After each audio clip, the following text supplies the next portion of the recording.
All right, so get this. You sent us a mountain of articles, research notes, all about Google AI's Willow chip. Yeah. And honestly, it looks like some seriously next level stuff. It really is. We're talking about a quantum computing chip. Yeah. And this chip is making waves because it's tackling some of the biggest hurdles in the field right now. Okay, so before we get lost in the quantum weeds, remind me, what were those big challenges again? Well, you've probably heard about the fragility of qubits, right? Even the most advanced quantum computers are incredibly susceptible to errors. Oh, yeah. And building them with lots of qubits, which are like the computer's processing units, is really, really tough. Right. So where does Willow fit in? What makes it so special? Well, Willow was built on the lessons learned from Google's previous quantum chip, Sycamore. Oh, yeah, Sycamore. You remember Sycamore? Uh-huh. He was the one that achieved quantum supremacy back in 2019. Ah, yes, Sycamore. That was the one that did a calculation in like 200 seconds that would have taken a classical supercomputer thousands of years, right? I remember being blown away by that. Exactly. But Sycamore had its limitations, especially when it came to error rates and the number of qubits it could handle. Mm-hmm. Willow is tackling those limitations head on. So how does it stack up? What are we talking about in terms of improvements? Well, Willow has 105 qubits, Wow. almost double the number Sycamore had, and its error rates are significantly lower thanks to a new error correction technique called surface code.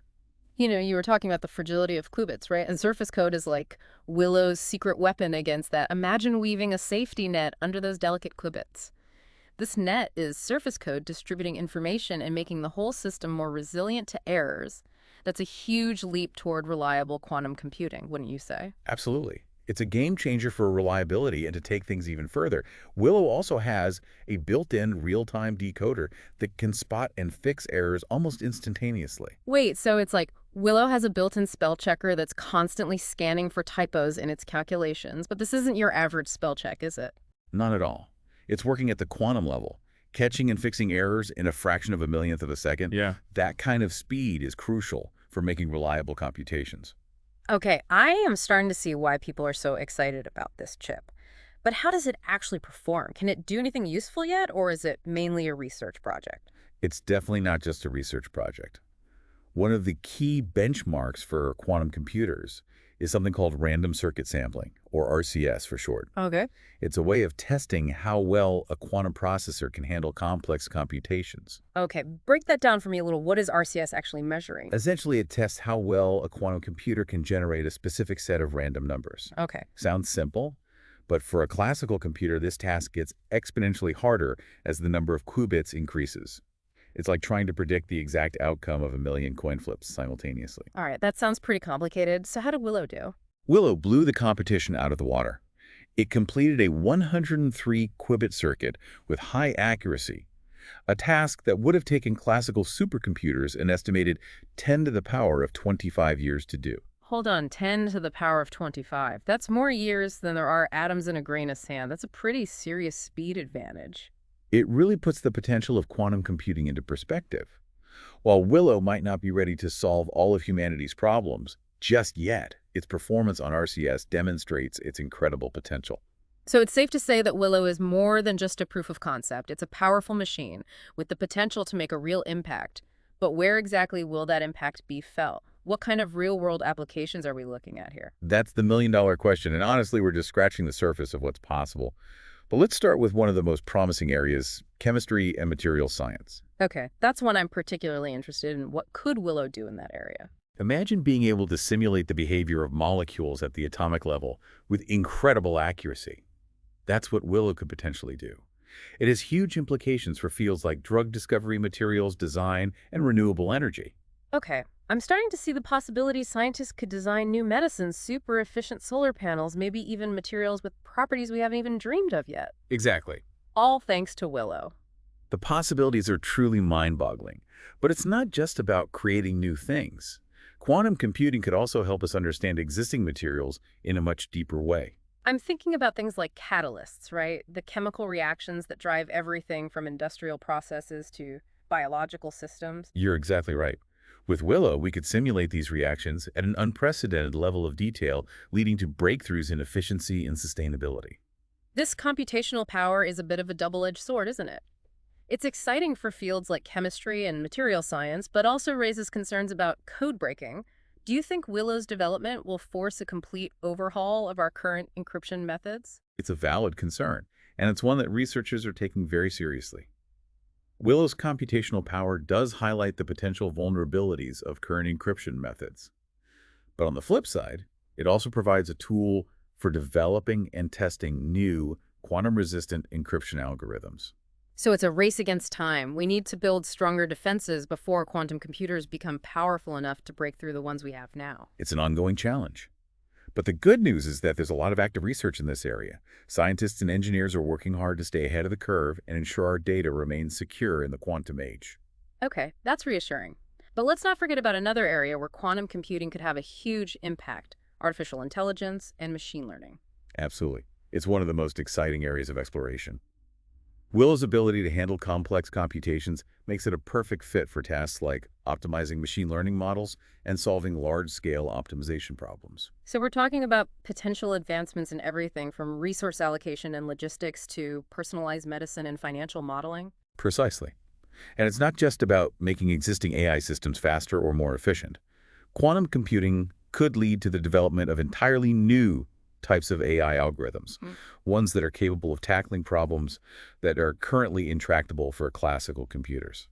Okay, now we're venturing into the territory of science fiction becoming reality.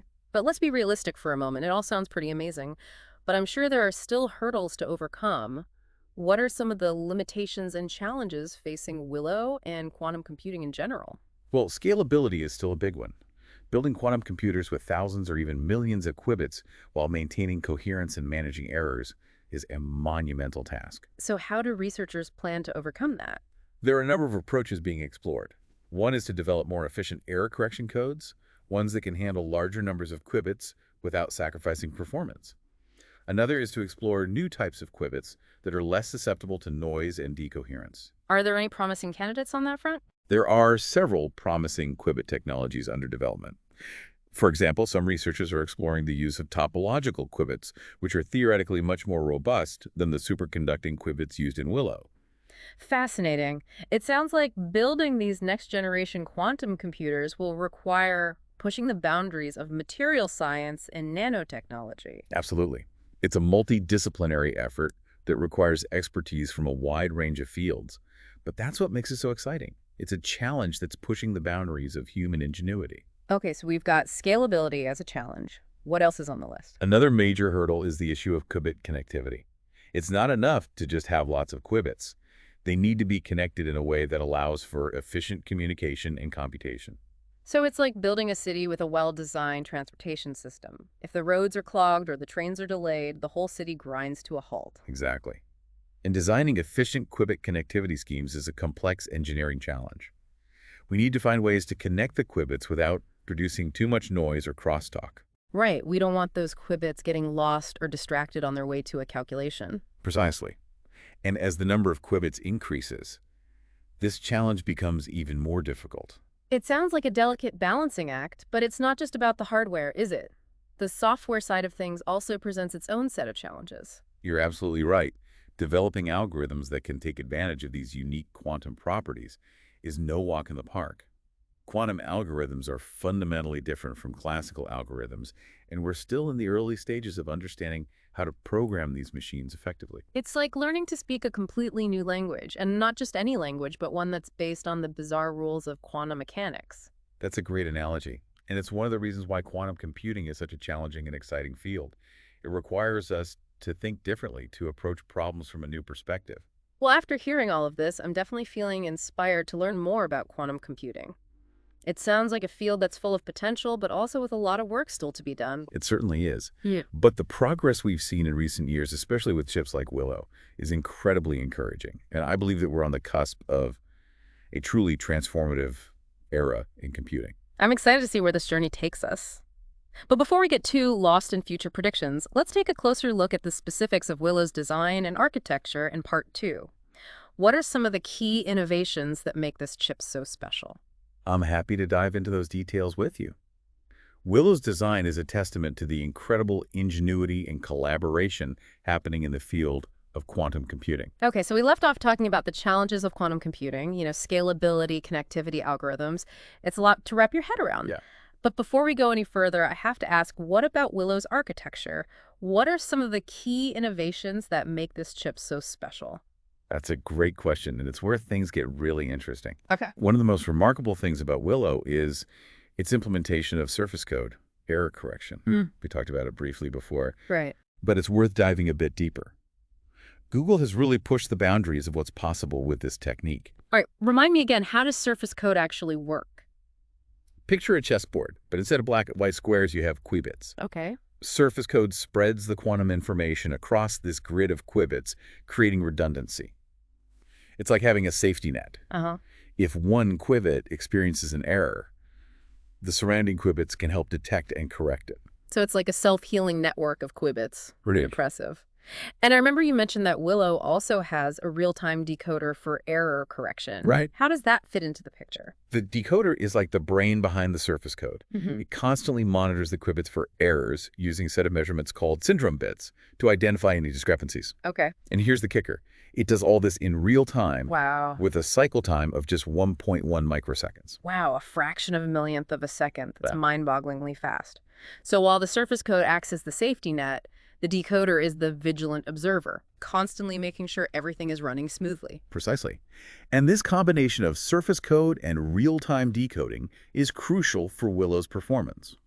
It allows the chip to maintain a high level of accuracy, even in the presence of noise and errors, which are inevitable in the quantum world. That's a game changer for the field, isn't it? Reliable error correction has been one of the biggest hurdles in quantum computing. It absolutely is. And Willow's architecture takes us a big step closer to realizing the full potential of this technology. Speaking of potential, I can't help but wonder about the bigger picture. We've talked about practical applications, but could quantum computing also lead to breakthroughs in fundamental physics research? Could Willow help us unravel some of the mysteries of the universe? That's one of the most exciting prospects of quantum computing. It opens up a whole new realm of possibilities for physicists studying everything from the behavior of subatomic particles to the nature of black holes. So we're talking about potentially unlocking the secrets of the universe, all thanks to the power of quantum computation. That's pretty mind-blowing. It really is. Yeah. For example, quantum simulations could help us understand the mysteries of dark matter and dark energy, which make up the vast majority of the universe but remain largely unknown to us. It's like having a new lens through which to view the cosmos. And speaking of new perspectives, I'm curious about the role of collaboration in this field. It seems like quantum computing requires expertise from so many different disciplines: physics, computer science, engineering materials, science. The list goes on. You're absolutely right. Quantum computing is inherently interdisciplinary, and it thrives on collaboration between researchers from diverse backgrounds. It's a field where physicists work alongside computer scientists, engineers team up with mathematicians, and everyone brings their unique perspectives to the table. It's like a giant quantum jigsaw puzzle, and each piece is essential for completing the picture. Exactly. And this collaborative spirit is reflected in the way quantum research is being conducted around the world.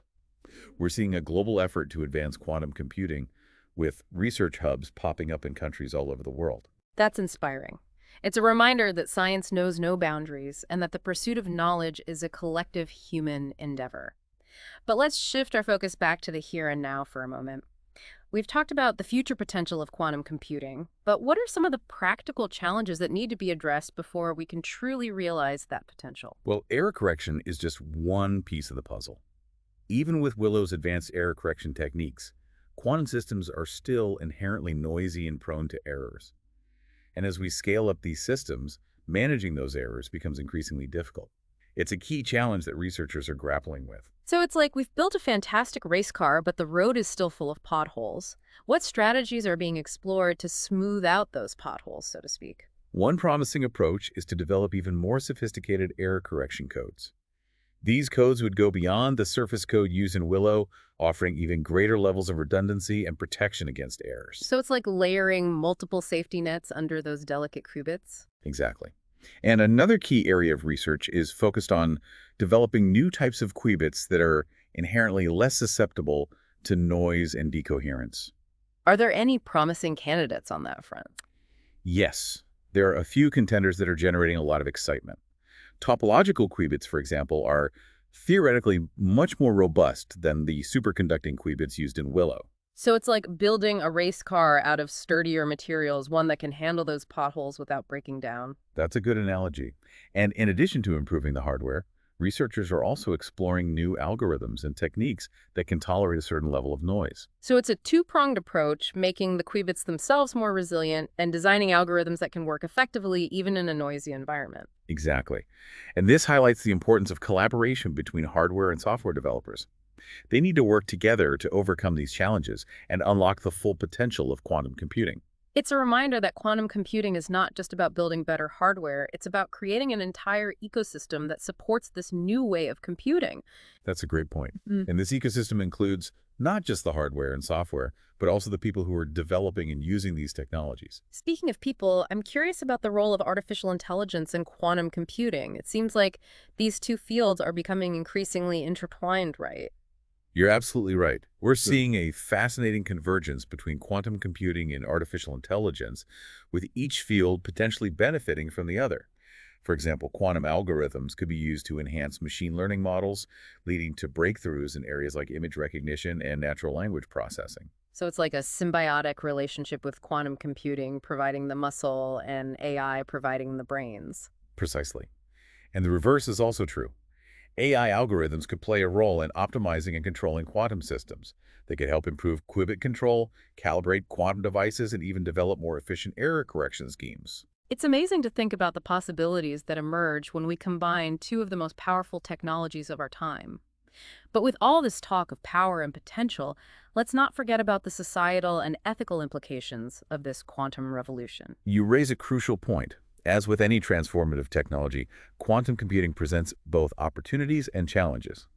And it's important to address the ethical implications head-on, ensuring that this technology is developed and used responsibly. So it's not just about the science and engineering, it's about the human values and principles that guide our actions. Exactly. And it's not just about preventing misuse. It's also about ensuring equitable access to this technology. Right. We don't want to create a world where only a privileged few benefit from the power of quantum computing. So it's about building a more just and equitable society alongside this technological revolution. Precisely.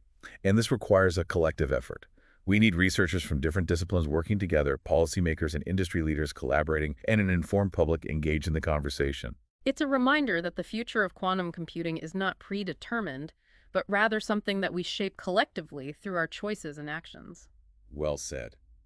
And as we continue to explore the world of quantum computing, it's important to remember that we're not just learning about a technology, we're becoming part of a story that's still being written. Okay, before we get too philosophical, there's one more practical question. Have we talked about those energy-intensive cryogenic systems needed for quantum computers? What are the environmental considerations as this technology scales up? That's a valid concern as we scale up quantum computing. We need to be mindful of the resources required to manufacture and operate these machines. This includes not only energy consumption, but also the use of rare earth elements and other materials that can have environmental consequences. So it's a reminder that technological progress shouldn't come at the expense of our planet. Absolutely. It's important to consider the full life cycle of these technologies, from the materials used in their construction to the energy consumed during their operation. So it's not just about building powerful machines, it's about building them sustainably. Exactly. And I believe that quantum computing itself can play a role in addressing environmental challenges. How so? Well, for example, quantum computers could be used to develop more efficient renewable energy technologies, optimize resource allocation, and even create new materials that are more environmentally friendly. So it's a potential positive feedback loop. Quantum computing helps us address environmental challenges, which in turn makes quantum computing more sustainable. Precisely. It's a reminder that technology is not inherently good or bad. It's how we choose to develop and use it that matters. Well, that's an important perspective to keep in mind as we continue to explore the possibilities of this revolutionary technology. But I think we've covered a lot of ground here. Let's take a short break and then come back for our final thoughts in part 3. Okay, so we talked about Willow's impressive capabilities and all the potential applications and even, the ethical and environmental considerations. I have to say, this deep dive has really, opened my eyes to just how transformative quantum computing could be. It really is a paradigm shift in the way we think about computing, isn't it? Absolutely. But, I can't help but think about the impact this technology could have on space exploration. It's a topic that always captures my imagination. Could quantum computing play a role in that realm? It's certainly a possibility, and a very exciting one at Right. that. Imagine using quantum computers to design more efficient spacecraft or navigate interstellar distances, or even, analyze astronomical data to search for signs of extraterrestrial life. Wow, a quantum powered space program. That's a vision that truly pushes the boundaries of human exploration. It's a vision worth pursuing. And I believe that quantum computing will play an increasingly important role in space exploration as the technology matures. I'm ready to sign up for that mission. But let's come back down to earth for a moment before we get carried away with, future dreams. It's important to remember that we're still in the early stages of this quantum journey. You're absolutely right. Quantum computing is a field that's full of promise, but also with many challenges still to overcome, and navigating those challenges responsibly is paramount. So, how do we ensure that quantum computing benefits humanity as a whole? That it's used ethically and doesn't, exacerbate existing inequalities? That's a question that requires careful consideration and an ongoing dialogue. It's not something that scientists and engineers can answer alone. We need input from ethicists, policymakers, and the public. So, it's a collective responsibility, one that requires open and honest conversations about the potential benefits and risks of this technology. Exactly. And it's not just about setting boundaries and guidelines. It's also about fostering a culture of responsibility within the quantum computing community. What would that look like in practice? It means prioritizing transparency in research and development, and actively engaging with the public about the implications of this technology, and ensuring that ethical considerations are woven into the fabric of quantum education and training. So it's about shaping not just the technology itself, but also the values and principles that guide its development and use. Precisely. And education plays a crucial role in this process. We need to demystify quantum computing, make it accessible to a wider audience, and inspire the next generation of quantum scientists and engineers. It's about planting the seeds of quantum literacy, nurturing a society that understands and embraces this transformative technology. Well said. And initiatives like this deep dive are a great step in that direction. By breaking down complex topics into digestible insights, we can spark curiosity and empower people to participate in these, informed discussions about the future of quantum computing. Well, I know I've learned a lot from this conversation, and I hope our listener has too. It's been an incredible journey exploring the world of Willow and the broader landscape of quantum computing. It's been a pleasure sharing this journey with you. Your insightful questions and genuine curiosity have made this a truly engaging conversation. Well, before we wrap up, do you have any final thoughts you'd like to leave our listener with? If you had access to a quantum computer like Willow, what problem would you try to solve? What challenge would you tackle? What dream would you pursue? That's a great question to ponder. It really gets to the heart of why quantum computing is so compelling. It's not just about the technology itself, it's about the human ingenuity and aspirations it enables. Exactly. So as you continue to explore the world of quantum computing, remember that you're not just learning about a technology, you're becoming part of a story that's still being written. And your curiosity, your insights, and your actions can help shape the direction of that story. Well said to our listener. Thank you for joining us on this deep dive. We hope it sparked your imagination and left you with a sense of wonder about the possibilities of quantum computing. Keep exploring, keep questioning, and keep dreaming. The quantum future is full of possibilities, and we're excited to see what unfolds.